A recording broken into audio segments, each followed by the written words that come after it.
algılıyorlar ya da sadece estetik olarak bakıyorlar. Böyle midir? Hepimiz aslında bu çok felsefi bir konuya değindiniz Yusuf Bey. İlk öyle başlamak istedim. Evet, evet. Evrimsel olarak baktığımızda hepimizi aynı Allah yarattı. Soyumuzu sürdürmek üzere bu dünyaya geldik ve olgunlaşarak tekamül etmek üzere bu dünyaya geldik. Ama bunları yaparken insanlar birbirine baktılar ve ben neden daha güzel olmuyorum şeklinde sorular sormaya başladılar. Bunun bir sonunun olmadığını da şu anda fark ediyoruz. Yani güzelleşmenin, estetiğin ve zarafetin hiçbir zaman sonu yok. Bir başlangıcı var. Başlangıç kapısı da bu. Evet. Yani sadece estetik olarak yapılan bir rinoplastiden örnek olarak vereyim. Estetik olarak yapılan şey sağlık açısından bize herhangi bir zarar verir mi sizce? Şimdi bunu iki tane kavramın bir arada gitmesi gerektiğini düşünüyorum ben. Çok çok güzel gözüken fakat delikleri küçük olduğundan dolayı nefes alamayan bir burun düşünün. Estetik olarak mükemmel ama fonksiyonunu yerine getiremiyor. Fonksiyonel olmayınca? Fonksiyonel olmayınca, ilk adımda görevini yerine getiremeyince bence istediği kadar güzel olsun, o çok da geçerli bir burun değildir. İkisi aynı anda olmalı. Hem güzel olacak hem de asli görevini yerine getirecek. Evet. Evet hocam, bugün özellikle üzerinde durmak istediğim konulardan bir tanesi uyku apnesi. Yani uyuduğumuz bir süre içerisinde nefesin bir süre durması ve bundan dolayı da uyku kalitesinin yeterince kaliteli bir uyku olmaması, sonrasında da işte baş ağrıları veya sağlıksız bir yaşam olması nedeniyle insanların hayatını kabusa çeviren bir durumdan bahsetmek istiyorum. Siz de bir uyku uzmanı olarak uyku apnesi nedir? Kısaca bize bir tarif edebilir misiniz? Tabii ki. Apne, nefesin 10 saniye veya daha uzun süreyle durması demek. Bu uykuda olursa uyku apnesi adı alıyor. 3 tane çeşidi var. Birincisi tıkayıcı uyku apnesi. Burun, dil kökü veya damak, bunların birinde veya hepsinde birden tıkanıklık olduğu zaman solunum yollarından akciğere gitmesi gereken hava gidemiyor. Ve 10 saniyeden uzun sürdüğü zaman yavaş yavaş vücut kontrolü ele alıyor ve sıçrayarak hastayı uyandırmaya kadar giden bir süreç başlıyor. İkinci şekli, beynimizdeki nefes alıp vermeyi sağlayan omurilik soğanındaki merkezin komut göndererek nefes alıp vermeyi sağlamaması. Buna da merkezi uyku apnesi deniyor. Bazı durumlarda ise bu iki durumun bir kombinasyonu, karışımı olan mixed uyku apnesi deniyor. Hem solunum yollarında tıkanma hem de merkezi sinir sisteminden komut verilmemesi halinde oluyor. Her ne şekilde olursa olsun şu şekilde düşünmek lazım. Bir yaramaz çocuğunuz var, evde uyuyorsunuz ve devamlı sizi gelip dürterek uyandırıyor. Uyku apnesinin yaptığı tamamen bu. Uyuyorsunuz, ilk başta hafif horlama, sonra solunum yolunda tamamen tıkanıklık olunca horlamanın kesilmesi ve sonra vücudun ölüm korkusuyla kendi kendine alarma geçirerek sizi uyandırması. Eğer yaramaz çocuğunuz 8 saatlik uykuda saat başına 10 kere sizi dürterek uyandırsaydı ertesi gün nasıl bir performansınız olurdu? Uykulu mu olurdunuz, uykusuz mu olurdunuz? Veya baş ağrınız olur muydu? Her şey uykuda yapılıyor Yusuf Bey. Anılarımız, o gün yaşadığımız olaylar uzun belleğimize uykuda depolanıyor. Eğer sağlıklı bir uyku geçirmezsek hafıza kaybı ortaya çıkabiliyor. İkincisi, hormonlar uykuda salınıyor. İnsüline benzer büyüme hormonu, vücudumuzu ertesi günün temposuna hazırlayıcı, çok çok ciddi böbrek üstü bezlerinden salınan hormonlar. Doğru düzgün uyuyamadığımızda bu hormonların salınımında da problem oluyor. Ve bir kısır döngü başlıyor. Bu hormonlar düzgün salınamadığından kilo alınıyor. Kilo alındığı zaman vücuttaki özellikle üst solunum hava yollarında yağ birikimine bağlı organlar büyüyor ve organlar büyüyünce uyku apnesi daha da artıyor. Uyku apnesi artınca yine kilo alınıyor ve bir kısır döngüye giriliyor. Kısır döngü oluşuyor. Bu arada sevgili izleyicilerimiz bize ulaşıp böyle problemler yaşıyorsanız bize bunları sorabilirsiniz WhatsApp üzerinden. Ben numarayı buradan tekrar etmek istiyorum. 0543 366 50 50 0543 366 50 50 WhatsApp hattından sorularınızı sorabilirsiniz. Bu arada YouTube, Facebook, Twitter gibi sosyal medya mercilerinde de canlı yayınlarımız devam ediyor. Evet, kaliteli bir uyku olmayınca, horlamalar olunca ciddi sıkıntılar yaşanabiliyor ki insanların zaten yeterince uyku uyuyamadıklarında, sağlıklı uyku uyuyamadıkları zaman bir sonraki günde veya devamında işte aşırı sinirli olmaları, vücudunun yeterince sağlıklı olmaması ve benzeri özellikle baş ağrısı gibi durumlarda birçoğu uyku apnesine bağlı olduğunu bilimsel yöntemlerini, işte hormonal sistemlerini falan izah ettiniz. Peki hocam, uyku apnesi yaşayan kişiler ani ölümlere sebep olabiliyor mu? Yani bunun 10 saniye ve üzeri dediğiniz uyku apnesidir. İşte bu ne kadar daha uzun sürüyorsa korkmamız gerekebilir. Ciddi bir problemle karşılaşabiliriz diyebileceğimiz bir süre var mıdır? Yoksa o kişiden kişiye değişebilir mi? Bunu etkileyen pek çok faktör var Sayın Hocam. Bir tanesi şu: uyku apnesinin gençken mi, daha ileri yaşlarda mı ortaya çıktı? Çünkü daha ileri yaşlarda vücudumuz artık kaldırmıyor. Damarlar elastikiyetini kaybetmiş. Zaten uyku apnesinin sebep olduğu veya uyku apnesinin yanı sıra ortaya çıkan şeker hastalığı, kalp hastalığı ve tansiyon hastalıkları gibi bazı istenmedik müzmin rahatsızlıklar da eşlik ediyor. O zaman yaşlıda ortaya çıkması daha tehlikeli. İkincisi, uyku apnesinin derecesi tıkanma, tam bir tıkanmaysa çok daha tehlikeli. Bazen havanın azaldığı ancak kısmen de olsa geçişinin devam ettiği olgular var. Buna hipopne adı veriliyor. Havanın azalması anlamında daha az tehlikeli. Sayıda şu sayının üzeri çok tehlikelidir, bu sayının altı rahat eder, hiçbir sorun yaşamaz denilemiyor. Böyle bir çalışma yok henüz. Kesin bir kriter yok. Kesin bir kriter evet. yok. Tamam. Peki hocam, bunları sonuçlarını ve şeyleri konuştuk biraz. Peki uyku apnesi neyden kaynaklı olabilir? Nedir yani bu apneye sebep olan bir burunla ilgili midir? Daha altyapılarla ilgili midir? Akciğerden kaynaklı olduğu halk arasında daha çok söyleniyor. Bu doğru mudur? Nedir ve neler sebep olabilir? Bunlarla ilgili bilgi verebilir misiniz? Uyku apnesinin tam olarak neden ortaya çıktığı şu ana kadar öngörülememiş. Pek çok bilimsel çalışma devam ediyor ama bazı suçlanan şeyler var tabii. Öncelikle kilo. Kilo alınması, demin de söylediğim gibi, üst hava yolunda, yumuşak damak ve dil kökünde yağ deposu birikimine yol açtığından dolayı hava alanını daraltıyor ve özellikle yatar vaziyette dil kökü çok genişlediğinden hava yolunu kapatıyor. Bu bir sebep. İkincisi sigara içimi. Sigara içimi de hava yollarında süregelen bir enflamasyona, iltihabi bir reaksiyona yol açıyor. Bu iltihabi reaksiyon sonucunda da hava yolları nasırlaşıyor, tam tabiri caizse. Ve algılaması gereken hava geçişini algılayamayıp sanki hava geçişi yokmuş gibi özellikle dilimiz ve damağımız geriye düşebiliyor. Üçüncüsü, yine bilinçli olma durumunu ortadan kaldıran alkol. Alkol alındığı zaman horlama ve uyku apnesinin arttığı biliniyor. Şimdi çok sık bir soru var. Akciğer kaynaklı değil uyku apnesi. O bazı alerjik rahatsızlıkların yandaşı olduğu durum. Kişi 70 kilo hiç horlamıyor. Uyku apneleri genelde horlamayla başlıyor demiştim. 80 kiloya geldiği zaman biraz horlamaya başlıyor. 90 kiloya geldiği zaman çok horluyor. Aynı şekilde kilo verdiği zaman aynı şekilde geri dönmüyor. Çünkü hastalık bir kere beter etkilerini yapmaya başlamış. Tekrar 70 kiloya dönüyor, hatta 60 kiloya dönüyor ama hala bir miktar horlama kalabiliyor. Kötü olan tarafı bu.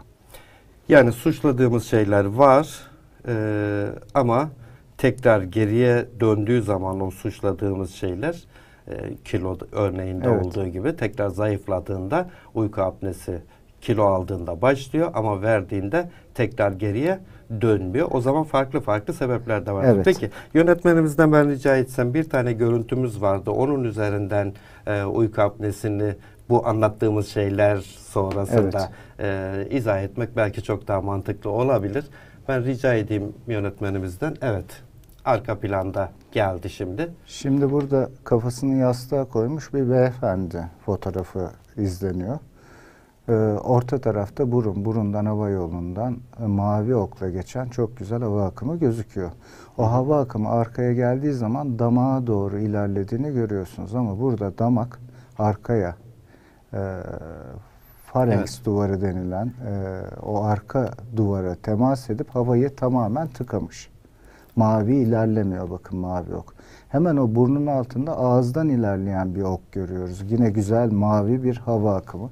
Ama burada da dil kökü arkaya doğru tıkamış. Hocam çok özür dilerim. Hani anlaşılır olması Tabii açısından ki. böyle Hay. hani tabii Ben resimlerde şöyle çok göstereyim anlaşılmayabilir. Bakın, burundan geliyor akciğere hava. giden Tabii. hava burası. Normal böyle girecek ve olduğu gibi ters yöne de çıkacak. Tekrar çıkacak. Ama buradan Bu da baktığınız ağızdan zaman giren hava evet, değil mi hocam? Evet. Evet. Şimdi bu burnumuz, bu ağzımız, bu da dil. Evet. Yandan kesilmiş başımız. Burundan mavi ile geliyor, takip ederseniz arkadan yumuşak damağın arkasından akciğere inmek istiyor. Ama yumuşak damak çok genişlemiş. Kilo alımıyla alakalı olabilir, hastalık ilerlediği için olabilir. Havayı kapatıyor ve hava geçişi yok. Ağızdan almaya çalışıyor. Bu sefer de dilin arkası çok fazla büyümüş ve dilin arkası kapatıyor. Artık akciğere bir hava geçişi olmadığını söyleyebiliyoruz. Engellenmiş oluyor. Evet. Yani burundan gelip de bu yumuşak dokunun şişmesi, ağızdan gelip de küçük dilin bir şekilde deforme olması Evet. sonrasında bu havanın akciğere yeterince gitmemesi veya geriye çıkarkenki havanın bir şekilde tam fonksiyonel olmaması nedeniyle Bundan sonra da apneler yaşanıyor. vücut alarma geçmeye başlıyor. Çünkü akciğerimizde ve kanlarımızda bazı duyargaçlar var. Kanın içindeki oksijen miktarının düştüğü beyne iletiliyor. Beyin de o zaman ben uyanmalıyım diyor ve çırpınarak uyanıyor kişi. Uyku apnesi tamamen bu şekilde devam Bu ediyor. yüzden sıçrayarak Tabii, kalkıyorlar. sıçrayarak. Peki hocam, horlama birçok insanın yaşadığı problemlerden bir tanesi. Özellikle erkeklerde daha çok sık görüyoruz. Burun problemi yaşayan bir kırık, yamuk veya ne bileyim konka hipertrofisi dediğimiz burun içindeki burun eti büyümesi halk arasında, halk tabiriyle söylemeye çalışıyorum. Burun eti olması gibi sebeplerle horlamalar oluyor. Bunun uyku apnesinde bir etkisi var mıdır? Horlamanın veya horlamanın sebepleriyle uyku apnesinin sebepleri birbiriyle paralel midir, uyuşuyor mudur ya da bambaşka bir şey midir? Horlama uyku apnesi olan hastada neredeyse olmazsa olmaz bir kural. Horlama denilen şey aslında çok basit. Bir hava akımı düşünün. Hava akımı dümdüz akarsa sessizdir veya bir su akımı. Ama girdap yapmaya başladığı zaman ses oluşturmaya başlar. Bir yerlere çarpıyorsa. Evet, çarpıyor. Bir tıkanıklık var ki bu ses çıkartıyor. Yoksa tereyağından kıl çeker gibi tabiri caizse gidecek ve yolunu bulacak. Horlama bu şekilde oluşuyorsa arkasından uyku apnesi geliyor demektir. Sebepler tamamen aynı. Zaten horlama uyku apnesinin önde gelen bir belirtisi. Şöyle izah ederler. Bu konuda da çalışma yapmışlar. Eğer kişinin horladığı yanındaki eşi tarafından duyuluyorsa çok hafif horlama diyorlar. Yan odadan duyuluyorsa orta düzey horlama diyorlar. Komşu tarafından duyuluyorsa farklı evde çok çok ileri diyorlar. Çok çok ileri ve yan odadan duyulan horlamalarda genelde çok çok büyük oranda uyku apnesi de olduğu biliniyor.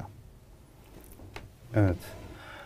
Horlama tabii ki tek yaşayan insanlar için çok fazla rahatsız edici bir durum Evet, olmuyor uyuduğu evet. için, ama birlikte yaşanılan insanlar için de ciddi bir eziyet oluyor. O da ayrı bir şey. Tek yaşayan insanların dikkat etmesi gereken bazı şeyler var. Sabahleyin kalkıyor, göğüs bölgesi tamamen ter içinde. İnsanlar bunu şuna bağlıyor. Gece çok sıcak oldu, battaniyesiz yatarsam terlemem. Hayır efendim. Çırpınmadan dolayı göğüs bölgesi terliyor. Demin söylemiştim ya, arkada da göstermiştik. Yumuşak damak tıkanıklığı yaratıyor, dil kökü tıkanıklığı yaratıyor. Kandaki oksijen miktarı düşüyor ve vücut çırpınıyor. Saatte 10-15 kere çırpındığınızı ve bu çırpınmaların her birinin en aşağı 10 saniye sürdüğünü düşünün. Bütün gece boyunca ciddi bir sportif aktivitedir bu. Sabahta oluyor. ter içinde. Ondan sonra normalde uykuda insanın idrarı gelmez, idrara sıkışmaz. Ama uyku yüzeyelleşirse, demin söylediğim gibi beyin artık alarma geçiyor. Kan seviyesi, kandaki oksijen düşmüş. Biraz uyan diyor. O zaman beynimiz uykuya yaklaştırdığı zaman vücudu, idrarımızın olduğu aklımıza geliyor. Gecede 2-3 defa da tuvalete çıkmaya başlıyor. Bunu da şuna bağlıyor insanlar. Prostat sorunu Benim olabilir, şekerim var, çok su içip. Hayır efendim, bir sebebi de uyku apnesi bunların. Evet, sağlıkta zaten hiçbir şey tek yönlü bakmamak lazım. Evet. Yani bütün hastalıklara hep öyle diyoruz. Yani multidisipliner bakmak lazım. Mesela hekime gittiğiniz zaman işte bir baş ağrınız vardır veya herhangi bir rahatsızlığınız vardır. Hekim ilk önce ya oraya değil de bir sırtını aç bir bakayım dediği zaman Evet. ya diyorsun benim başımla sırtım ne alaka falan, ama vücut bir bütün, yani bütün olarak bakmak lazım. Çünkü hiç rahatsız edici olan yerden daha farklı bir yerden aslında kaynaklanıp da başka bir yerde belirti veren durumlarla çok karşılaştığımız için o deneyime istinaden Doğru. bu şekilde şeyler söylüyoruz. Aynı idrar geliyor örneğinde olduğu gibi. Hocam, uyku apnesi veya sağlıksız bir uyku bizi ciddi bir şekilde problemler oluşturabiliyor. Siz anlattıkça ben şimdi düşünüyorum. Evet, idrarın geliyor olması, yüzeyel uyku sonrasında işte aşırı terlemeler, bütün sistemlerin çalışıyor olması, beynin yeterince istirahat edememesi, hormonların salınması gereken hormonların salınamıyor olması ve bir sürü komplike bir sistem. Eğer biz uykuyu yeterince uyuyamaz isek ve hep böyle yüzeyel uykularda kalır isek, ki 1,5 saatlik REM dönemi olması gerekiyor insanlarda, tam uyku olması gerekiyor.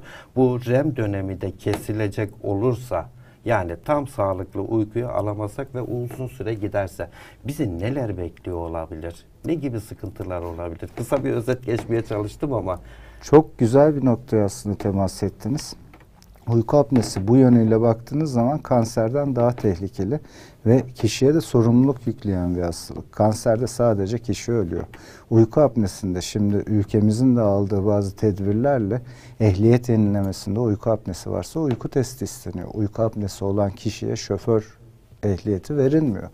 Çünkü bu kişi direksiyon başında uyuduğu zaman sadece kendisine değil, Allah muhafaza, durakta bekleyen 15-16 kişiyi de altına alarak öldürdü şeklinde haberler çıkıyor. Bunların hepsi fren patlaması değil, bir kısmı da direksiyonda uyuma.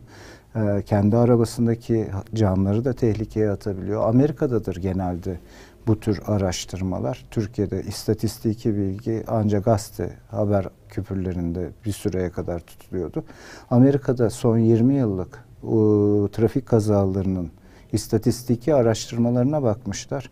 %50'ye yakını direksiyon başında uyuyan şoförlerden ortaya çıkıyor. Çok büyük bir oran. Şimdi uykuyu gündüz alamazsanız en aşağı bir 6-6,5 saatlik uykuya ihtiyacımız var. Normal bir metabolizmadan, normal bir bireyden bahsediyoruz. 6 saati illaki vücudunuz size tamamlattıracak. Gecenin yatağınızda tamamlayamadıysanız gündüz işinizin başında veyahut direksiyon başında tamamlattıracak. Bunun da bazı soruları var. Uykuluk skalası dediğimiz bir skaladan bakıyoruz. Hafif bir yemek yediğiniz zaman, öğle yemeğinden bahsediyoruz. Yemek sonrasında istemsiz uykuya dalar mısınız? Konserde, tiyatroda, bazı aktivitelerde, sinemada istemeden uykuya dalar mısınız? Trafik ışığında ışığın yeşile dönmesini beklerken gözünüzü kapatma ihtiyacı hisseder misiniz gibi. Çok basit bir şekilde bunları kendimize sorarak uyku apnesinin olup olmadığını ortaya çıkartmak pek de mümkündür. Peki bu arada sorular da geliyor hocam. Birkaç tane soru var. Tabii hepsine cevap vermekte zamanımız el vermeyecek ama bir arkadaş demiş ki yaklaşık 8 yıldır burnumda bir kırık var. Yani rahatsızlığı uzun bir zamandır olduğu için size sormak istiyorum. 8 yıldır bir kırık var. Nefes almakta güçlük çekiyorum. Ancak ameliyattan korkuyorum. Aslında en büyük sebebi ameliyattan korkmuş olmam. Ameliyat olmamın en büyük sebebi. Biz ameliyattan korkmalı mıyız diye bir soru sormuş. İkinci bir sorusu daha var. Bu az nefes alışımın diğer vücut fonksiyonlarına kalıcı bir zararı olur mu diye sormuş. Aslında ikinci soruyu hemen hemen cevapladık gibi. İlave etmek istediğiniz bir şey olursa yine ilave edersiniz. Ameliyattan korkmalı mıyız? 8 yıllık bir burnumda kırık var ve nefes almakta güçlük çekiyorum diye bir soru. Fıtrat gereği yine yaklaşalım o zaman felsefi bir şekilde. Ölümden korkmalı mıyız Yusuf Bey? Sonuçta bana soruyorsanız ölüm çok güzel bir şey bence. Ama bilmiyoruz ne olduğunu. Fakat, öte dünyayı gören yok. Sadece kutsal kitabımızdaki metinleri biliyoruz. Sonuçta başımıza gelecek şey gelecek. Bundan bir kaçış yok. Evet. Pek çok olasılık var. Bu olasılıklar sonsuz. Hepsini bilen tek varlık Yaradan, başka da bilen yok. Biz sadece buna seçim yapabiliyoruz. Seçimimiz hür irade. Ameliyat olur. Ameliyat olduğu zaman başına çok kötü tecrübeler gelen hastalarımız da var. Çok mutlu olan, Allah razı olsun diyen hastalarımız da var. Korkmalı mıyız? Korkunun buna bir katkısı yok. Sadece ertelemeye sebep oluyor. Ameliyat olmaz. Ameliyat olmadığı zaman rahatsızlığı daha ilerler. Bu sefer sadece kendisine değil etrafına da zarar verir, demin anlattığım gibi. O zaman da ayrı bir sorumluluk yüklüyor. Tabii ki korku başka disiplinlerin özellikle eğilmesi gereken.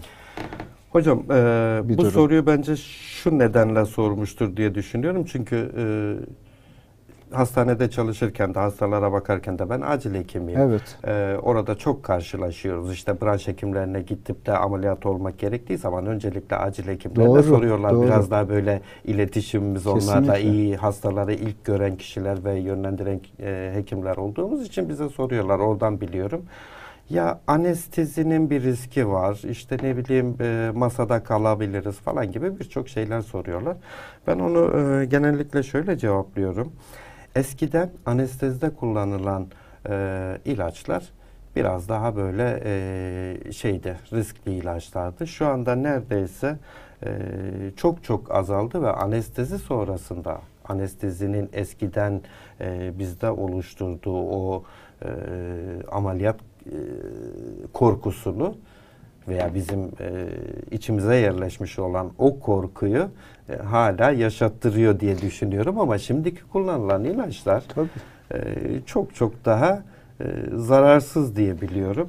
Çünkü niye? İşte yarım ameliyat yapan doktora soruyor anestezist ne kadar sürecek? İşte 1 saat. Bu Ona 1 göre saatlik uyku tabii, veriyor. tabii. Veya ne kadar sürecek? 2 saat. 2 saatlik uyku. Yani onların düzeyleri bile çok rahatlıkla. Ama bakın şimdi ne kadar kötü değil mi?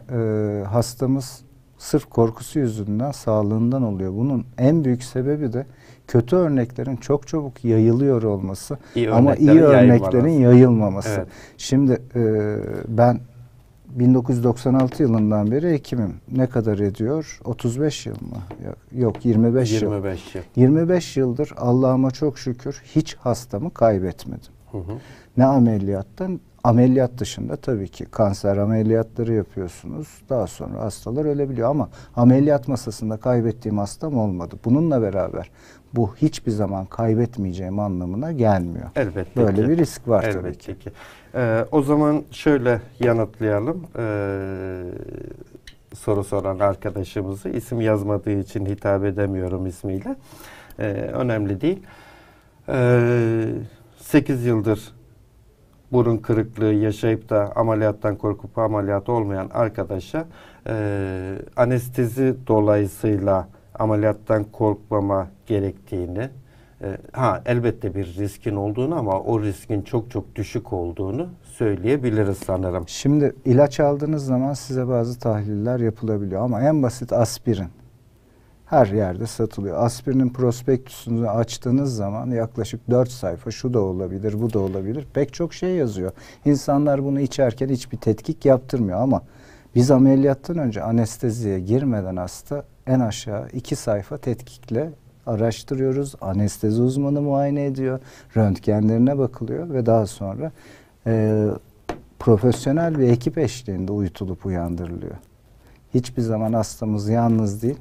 Bence güvenini tazelemek için iyi bir fırsat. O zaman korkmasına gerek yok. Çünkü ameliyat olmasa yaşayacağı problemler daha fazla. Çok daha fazla. Evet. Hocam uyku apnesinden bahsettik. Yaşanacak problemlerden bahsettik. Peki bunun tedavisi var mıdır? Oraya gelmek istiyorum. Yani bir şekilde insanlar çırpınarak uyanıyorlar. Yeterince uykuyu alamıyorlar. Ve bu konuda tedavi olmak istiyorlar. Belki kendileri farkında olmayabilir ama yakınları en azından ya işte nefesin duruyor, ne bileyim korkuyorum diyen birçok eşler tarafından söylenen şeylerle karşılaşıyoruz.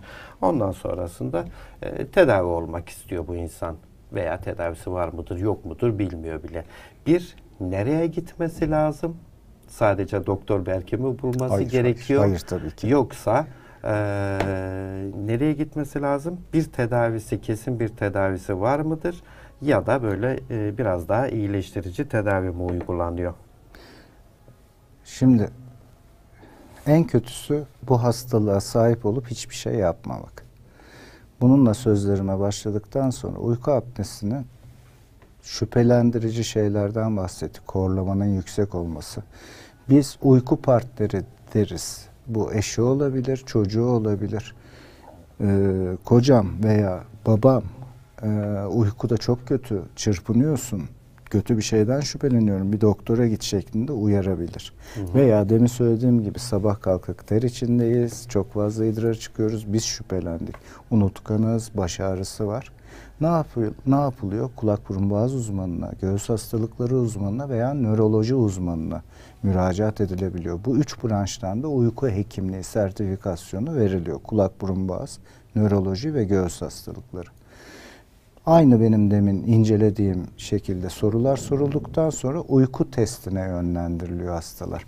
Uyku testinde pek çok şeye bakılıyor. Beyin dalgalarına, uyku seviyemize, uykunun kalitesine, ne kadar süreyle horlanıyor, ne kadar süreyle nefes duruyor. Bunlara göre kulak burun boğaz muayenesiyle uyku testi birleştirilerek ne yapılacağına karar veriliyor tedavide. Tedavide %100 başarılı olan tek bir şey var. Bu da solunum cihazları. Solunum cihazlarının yaptığı şey çok basit. Daralan hava yoluna bir basınç vererek açık tutmak ve nefes alışverişimizin akışını ritmik, harmonik olarak sağlamak. Ama bu aynı bir gözlük gibi Yusuf Bey. Gözlüğü taktığımız zaman görüyoruz. Çıkarttığımız zaman gözümüzdeki bozukluk aynen devam ediyor. Evet. Bu cihazları da her uykuda kullanmak zorunda hastamız. Kullanmazsa hiçbir işe yaramıyor. Hastalık çünkü orada var. Hocam sebep tespit edildiğinde çözüm üretilebiliyor.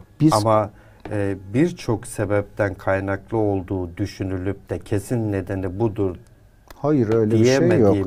Durumlarda bir şey yok.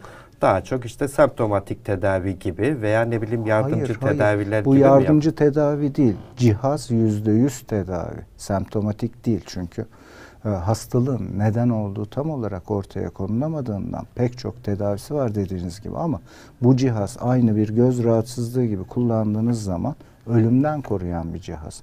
Ama bazen de hastalar bunu kullanamıyor. Ben bu cihazda yatamıyorum. Kapalılık fobisi var bende Evet. diyor. O zaman bizim mesaimiz başlıyor. Biz ne yapıyoruz? Kulak burun boğaz hekimi olarak, burun müdahalesi cerrahi olarak ameliyatlardan bahsediyorum. Damak müdahaleleri ve dil kökü müdahaleleriyle apnenin yaratmış olduğu tıkanıklığı açmaya çalışıyoruz. Yani burundan akciğere giden Yol o üst içerisinde, yol evet. içerisinde nerelerde bir problem Evet. varsa oraların böyle tıraşlanıp temizlenip düz Veya bir havayla şeklinin geçmesi. değiştirilmesi. Veya şeklinin Evet. değiştirilmesi. Hocam bir soru daha, Tabii ki. zamanımız yine bir bakayım. Evet, zamanımız da var. Bir arkadaşımız diyor ki normalde her akşam düzenli olarak uyuyorum fakat son bir aydır işten eve dönerken direksiyon başında uyukluyorum. Biraz önceki Evet. anlatmaya çalıştığınız şeye örnek olsun diye böyle bir soru gelmiş. İkinci bir sorusu daha var. Hocam bir de koşarken burnumdan tık tık ses geliyor. Koşarken herhalde böyle hareket anında galiba. Burnumda kırık var mıdır? Burundan biraz nefes alırken zorlanıyorum. İlk soruyla ilgili hocam. İşten eve giderken direksiyon başındaki uyumasıyla ilgili. O zaman birazcık daha açmak istiyorum ben. Buyurun. Uyanmak, çırpınarak vücut uyandırıyor demiştim. Bir de İngilizce tabiri arousal, Türkçe tabiri tam yok. Uyana yazma, uyanmaya yakın hale gelme diye çevirelim. Uykunun evreleri var. Demin siz de çok güzel izah ettiniz. Uyanıklık. Birinci evre hafif uyku, ikinci evre tavşan uykusu, üçüncü evre derin uyku, daha sonra rüya görme uykusu. Şimdi uyku apnesinde derinleşemiyor uyku bir türlü. Devamlı birileri sizi uyandırıyor. Ama her zaman uyanmıyorsunuz. Bazen 10 saniyeden kısa süreli böyle kendinizde tam geleceksiniz. Vücut Uyanıyor gibi tekrar oluyorsun ama, uyuyor. evet. Ve bunları hatırlamıyoruz. Şunu söylemeye çalışıyorum. Dün gece 8 saat uyudum. Hayır efendim, 8 saati yatakta geçirdiniz. Uyuduğunuz zaman aslında belki 3 saatti. Ondan dolayı direksiyon başında uyuyorsunuz. Bunu nasıl saptayacağız? Bunu saptayacak tek yol uyku testi dediğim o laboratuvarda geçirilecek bir gece. Başka bir yolu maalesef yok. İkinci soruya gelirsek, burundan gelen tık tık sesi daha önce böyle hastalarım oldu. Evet, burun kıkırdakları ile ilgili bazı problemler de ortaya çıkabiliyor. Ama her zaman böyle olmayabilir. En sağlıklısı sayın hastamızı davet ederek bir görmek olacaktır. Kesin karara o şekilde ulaşabiliriz. Okey. Tabii isim yazmadıkları için hitap etmekte sadece bir hastamız diyerek söylüyorum. Evet arkadaşlar, sevgili izleyiciler, Berat TV ekranlarında Önce Sağlık programımız devam ediyor. Kısa bir zamanımız kaldı. Sormak istediğiniz sorular olursa WhatsApp hattından ulaşabilirsiniz. Ben tekrar etmek istiyorum. WhatsApp hattını 0543 366 50 50. Bu arada YouTube, Facebook, Twitter gibi sosyal medyadan da canlı yayınımız devam ediyor. Bundan sonra da haftada hem çarşamba hem de cumartesi günleri saat 3'te sizlerle birlikte olacağız. Evet hocam. Şimdi kısa bir kısa bir zamanımız kaldı. O yüzden insanların en çok merak ettiği şeylerden bir tanesi de burun estetiği ve sağlığı. Aslında konuya ilk önce onunla başladım ama uyku apnesi daha önemli olduğu için oraya girdim. Evet. Bu kalan kısa süre içerisinde insanların belki de heyecanla beklediği asıl konu o. Çünkü sizin de başta söylediğiniz gibi, evet, onun burnu daha güzel, benimki niye bu kadar biraz daha işte orada çıkıntısı var, burada bilmem neyi var, kemeri var falan gibi görsel olarak hep burun estetiği, rinoplastiden bahsediliyor. Hatta bu konuda Türkiye epey bir yol aldı. Türk hekimleri gerçekten çok büyük tecrübeler kazandı. Bunun istatistiği bilgilerini de ben araştırıyorum, bakıyorum. Özellikle bu Orta Doğu ülkelerinden veya Arap ülkelerinden ve son zamanlarda da Avrupa ülkelerinden rinoplasti için ülkemize gelip de Türk hekimlerine ameliyat olmak isteyen yığınla insan olduğunu görüyorum. Bu işin meslek edinmiş ve hasta getiren birçok şirketler olduğunu biliyoruz. görüşüyoruz da. Nedir bu rinoplasti hocam? Yani gerçekten o burnun şeklini düzeltmek gerekir mi? Bütün hepsini sağlık açısından soruyorum. Öncelikle sağlık açısından. Daha sonra estetik konusuna tekrar gireriz. Nedir bu rinoplasti? Rinoplasti, plasti denilen şey neden plasti deniliyor? Plastik değil. Plasti şekil değiştirme demek. Hı hı. Bu burunda olunca burnun latincesi rhino, plasti burun şeklini değiştirmek. Kulakta olunca kulak oto, plasti kulak Otoplasti, şeklini değiştirmek. Dediğim gibi sadece sağlık değil, aynı zamanda ruh sağlığı olarak da düşünüyorum. Tabii ki estetikte bir kaygı yaratıyor. Beğenilmeme hiçbir insanın arzu ettiği bir şey değil. Kendi içine kapanma, toplumdan izole yaşama gibi düşüncelerle de yaptıran pek çok kişi var. Ama hiçbir zaman şuna gelmemek lazım. Esas olarak bizim sağlamaya çalıştığımız yüzün güzelliği. Tek başına burnun güzelliği hiçbir şey ifade etmiyor. Burnum bazı, şimdi ismini zikretmek istemediğim artistlerin resimleriyle geliyor hasta. Çok çok ince, çok çok sivri bir burun istiyor. Ama ve lakin yüzü yayvan ve biraz kilolu. O burnu biz ona yaptığımız zaman hiç güzel kaçmayacaktır o yüzde. Esas vurgulanmak istenen gözlerin güzelliği, yüzün güzelliği. Burun tabii ki güzel olacak ama dikkat çekici bir burun gözdeki güzelliği alıp buruna taşırsa bu yüze bakan insan bir şeyler olmuş senin yüzüne ama çok da hoş olmamış şeklinde yaklaşacak.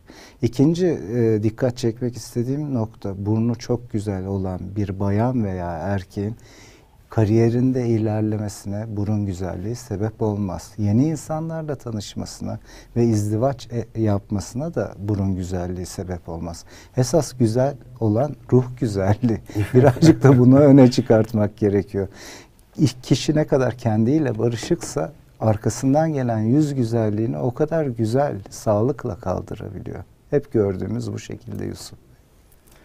Peki hocam. Ameliyatlarınız bir rinoplasti olsun, burun ameliyatı. Genellikle burun diyorum çünkü çok popüler Evet, olduğu evet. için. Onun haricinde işte kepçe Tabii, kulaklar tabii, var. Bir tabii. sürü şeyler var. Hep rinoplastiden gitmek istiyorum. Çok rağbet olduğu için. Ameliyatlar olduğu zaman, insanlar rinoplasti olduğu zaman ne kadar hastanede yatıyor? Kaç gün yatıyorlar? Ne kadar kalmaları gerekiyor? Onunla ilgili de biraz bilgi verebilir misiniz Tabii hocam? ki. Normalde ben öğleden önce yaptığım zaman ameliyatlarımı yatması gereken minimum süreyi hastama söylerim. Ayıldıktan 4 saat sonrasına kadar hastanede yatması şart. Çünkü anestezinin etkisini atması gerekiyor. 4 saat sonra hastama dönerim ve şunu sorarım. Evinize mi gitmek istersiniz, burada mı kalmak istersiniz? Çünkü bence bir fark yok. Burnunun üstünde destek materyal oluyor. Burnunun içerisinde de destek materyal oluyor. Bu destek materyal içten ve dıştan burnu 7 gün tutuyor şekline tam olarak mukavim hale gelmesi için. O 7 gün hastanede geçirmesine gerek yok. Rahat ettiği evinde, rahat ettiği insanlarla ve mikrobiyal ortamdan uzak odasında geçirmesi bence daha iyi. Ama bazen öğleden sonra veya akşam üstüne kalan vakalarda gece yarısı 12'de de hadi lütfen evinize gidin şeklinde bir yaklaşım bence uygun olmuyor. Sabahleyin kahvaltıdan sonra evine gönderebiliyoruz. Tıbbi zorunluluk olarak bakmamız gereken bazı olgularda da bir gece misafir etmek yerinde oluyor. Mesela daha önce başarısız bir cerrahi geçirmiş, burun kıkırdakları kırılmış veya çok çok ciddi bir travma sonucunda burnundaki kıkırdaklar artık eğrilmiş, bükülmüş. Bu gibi hastalarda ya kulak kepçesinden ya da kaburgadan yeniden kıkırdak alıp yeniden burnunu şekillendirmeye çalışıyoruz. Kıkırdakta Tabii. ilave yapabiliyoruz. O zaman bir gece yatmasını istiyoruz. Doğru. Okey. Rinoplasti ameliyatlarında genellikle 4 saat sonrasında da gönderebiliriz. Evet. KBB açısından bir sıkıntı yok ama anestezinin etkilerinden Tabii ki. dolayı bir süre o 4 saat 5 saat neyse hastanede tutuyoruz ama akşam saatlerinde de bir gün tutuyoruz. Çünkü gece herhangi bir şey olduğu zaman, Evet. herhangi bir komplikasyon Evet. geliştiği zaman gideceği yerin Doğru. hastanın çok çok az, nadir olduğu için hastanede kalmasında daha çok fayda vardır diyorsunuz. Peki hocam, sadece bir 3 dakikamız kaldı. Bir soru alabiliriz sorusu varsa sayın konuklarımızın. Sorudan ziyade şunu söylemek istiyorum. hep burun estetiği dedik, uyku apnesi dedik, horlamakla ilgili Evet. çok kısa değindik. Horlamayla ilgili de son sözlerinizi alıp bugünkü programı kapatmak istiyorum. Evet. Çünkü horlamaya çok gelmedik. Bence en önemli şeylerden bir tanesi oydu. Üst solunum yolundan akciğere gidip gelen kısımda. Biz neler yapabiliriz bu konuda? Yani hekim olarak bu horlamayı azalttığımızda sağlıklı bir uyku gelişmiş olacaktır. Burada neler yapıyoruz cerrahi olarak, neler yapabiliyoruz? Horlamaya aslında cerrahi olarak yaklaşmak çok da doğru değil. Bu fizyolojik bir süreç. Doku elastikiyetini kaybedip aşağıya doğru sarktığı zaman ileri yaşta horlamayan çok nadir. Hepimiz horluyoruz. Bundan dolayı zaten çocuklar evden gittiği zaman eşler odaları ayırıyor genelde horlama sebebiyle. Bunu doğanın bir gereği olarak kabul etmek mümkün. Bizim aslında burada yaklaşımımız uykuda boğulma, uykuda tıkanma, horlama bunun ön göstergesi. Ondan şüphelenmek. Yoksa horlamayı %100 tedavi etmeli miyiz? Bence hayır. Ancak Peki, çok ileri olgularda uykuda nefes durmasına eşlik ediyorsa horlama, işte bence orada müdahale edilmeli. Bu benim görüşüm. O zaman bütün hepsini bir bütün olarak ele alıp Evet. horlama, apne, işte Burun tıkanıklığı. ağız açık uyuma, burnun tıkanıyor Evet. olması, bütün hepsini bir bütün olarak ele Tabii alıp ki. üst solunum yolu dediğimiz burun ve ağız kısmında varsa bir patolojik bir durum onun düzeltilmesi, değilse işte solunum cihazı Solunum gibi cihazları, evet. ek şeylerle insanlara daha kaliteli bir hayat sunabilmek için mücadele ediyoruz. Hocam son sözleriniz, söylemek istediğiniz herhangi bir şey, eklemek istediğiniz herhangi bir şey varsa onları da alıp yayınımızı bugün süremiz doldu çünkü. Sayın Yusuf Hocam, öncelikle beni konuk ettiğiniz için çok ama çok teşekkür ederim. Biz teşekkür ederiz hocam. Bu vesileyle sayın halkımıza en azından görüşlerimi aktararak bilgilerimi imkan nispetinde sunma fırsatı buldum. Esenlikler diliyorum. Çok teşekkür ediyoruz. Evet, Berat TV ekranlarından önce sağlık programı olarak bundan sonra haftada 2 kez çarşamba ve cumartesi günü birbirinden değerli konunun uzmanı hekimlerimiz olacak. Siz de sorularınızı WhatsApp üzerinden bizlere iletirseniz onları gelen konuklarımıza, işin uzmanı olan arkadaşlara sormak istiyoruz. Özellikle 2 yılımızı yiyen bu korona nedeniyle hastaneye gitmekte zorluk çektiğimiz şu günlerde bir nebze olsun sizin sorularınıza cevap vererek veya ne nasıl olur, evde neler yapılır, siz neler yapabilirsiniz gibi bazı sorulara cevap vererek yardımcı olmaya, katkıda bulunmaya bu süreç içerisinde çalışacağız. Hepinize sağlıklı günler diliyorum. Hoşça kalın.